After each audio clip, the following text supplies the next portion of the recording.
The Mahā-Ucchaṅga Jātaka, Wisdom in Speech for the Preservation of Life. Along the borderlands between the kingdoms of Kosala and Benares, there ran a narrow earthen road that wound through a vast and shadowed forest.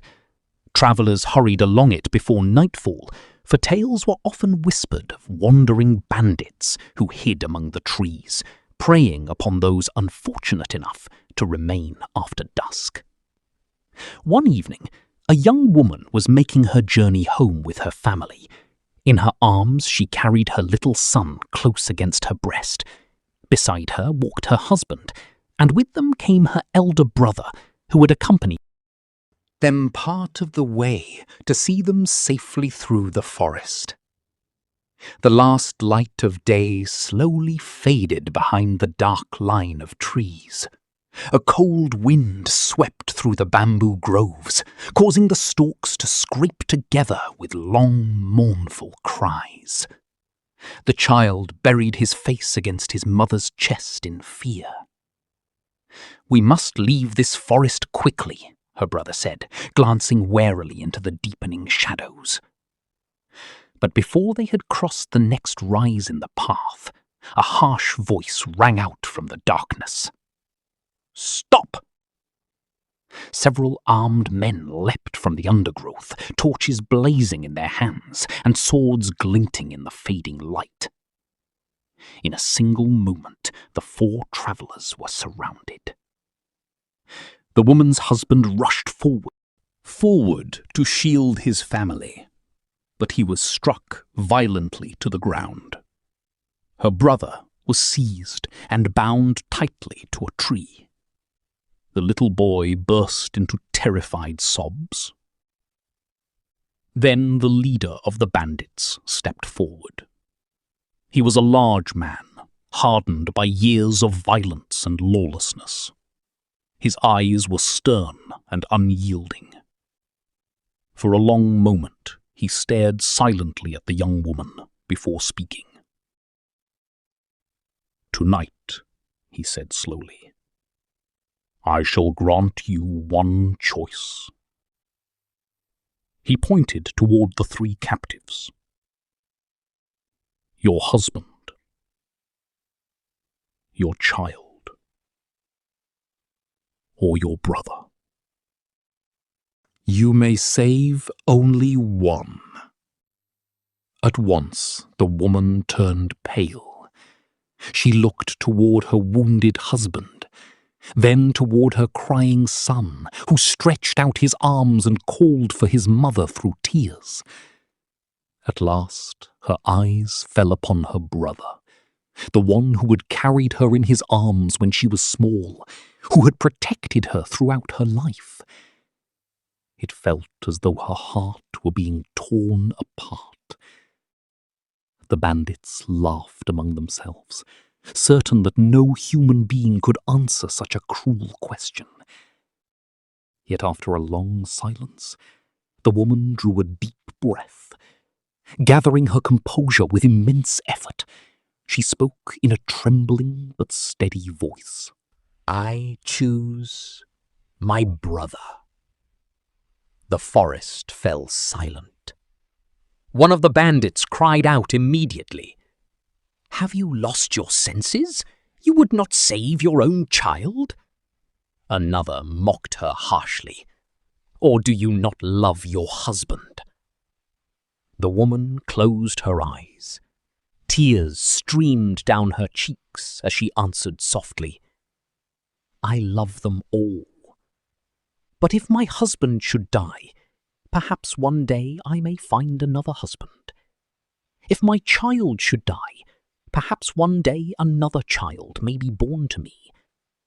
But a brother born of the same mother and father, once lost, can never be found again." Her words silenced them all. Even the leader of the bandits stood motionless, staring at her, as though he had never imagined that a woman standing at the edge of unbearable loss could still possess such clarity of mind. At last he let out a long breath and said quietly, "A woman who can still preserve wisdom in the midst of such suffering deserves to lose no one." He ordered his men to release them immediately. The ropes were cut loose. The little boy ran crying into his mother's arms. Her husband and brother looked upon her with deep gratitude and astonishment. As they departed, the bandit chief spoke once more, his voice now subdued. "Tonight I have learned this. The strongest person is not always the one who carries a sword. Sometimes true strength belongs to the one who can preserve calm and wisdom, even while the heart is breaking." In later years, the Buddha recounted this tale to teach that, in times of crisis, the mindful see a path forward. Those who surrender themselves to emotion alone fall into darkness. Reflections and contemplations from the tale. 1. This story does not teach that one life is more valuable than another. Many readers may feel shaken by the woman's choice of her brother over her husband or child, and may even judge it harshly. Yet the heart of the story lies elsewhere. The tale is not truly asking who deserves to be saved most. Rather, it asks whether a human being can preserve wisdom and composure when the heart itself is collapsing under grief. Its deeper teaching is this: one must not allow overwhelming emotion to extinguish discernment. 2. Reason does not mean the absence of love. The woman in the story is not cold-hearted. On the contrary, she is portrayed as suffering more deeply than words can express. Her tears, her hesitation, and her anguish reveal the sincerity of her love for all three. Yet, when forced into an impossible decision, she chose not panic, but reason. Thus, the story becomes a portrait of mindfulness amid suffering. 3. The bandit chief was transformed not merely by words, but by presence. If we look more deeply, what moved the bandit chief may not have been the logic of her answer alone. It was her stillness, her acceptance of reality, her refusal to collapse into hysteria, her ability to remain mindful in a moment when most people would lose all control over themselves. Sometimes, calm awareness possesses greater power than violence itself, because it compels others to pause and to rediscover their own humanity. 4. The tale may not be historically literal, yet it conveys profound truth. Many Jataka tales were never intended as documentary history. They employ intense and symbolic situations to illuminate moral and spiritual truths. In this story, the bandits may represent anger, power, or the crises of human life.